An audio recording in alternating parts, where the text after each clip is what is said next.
দেখেন ভাই, আপনি মানলে মানেন আর না মানলে নাই। আমাদের সবার প্রিয় অভিনেতা ডিপজল চাচু একটা অস্কার ডিজার্ভ করে, কারণ ডিপজল চাচুর প্রতিটা ডায়লগ খুবই শিক্ষণীয়। এই যেমন ধরেন, উনার একটা ফেমাস ডায়লগ হলো হিসাব বুঝো না দুধু খাও।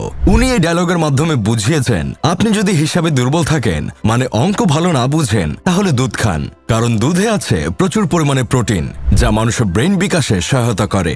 ডিপজল চাচু কিন্তু গরুর দুধের কথা বলেছেন, আপনারা অন্য কিছু ভাবেন না। ডিপজল চাচু সুন্দরী কোনো নায়িকাকে দেখলেই ডায়লগ দিতেন, আয় জায়গা পাট খেতে। উনি চাইলেই নায়িকাকে নিয়ে 5 স্টার হোটেলে যেতে পারতেন, কিন্তু উনি সেটা না করে পাট খেতে যেতে চান। তার কারণ, পাট যে আমাদের দেশে সোনালী আঁশ, সেটা বিশ্ব দরবারে সবার সামনে তুলে ধরা। এর জন্য তো বাঙালিরা আজও পাট দিবসে শ্রদ্ধা ভরে স্মরণ করে ডিপজল চাচুকে। তোর মরণের চুলকানি উঠছে, তোর মলম লাগাইয়া দিমু।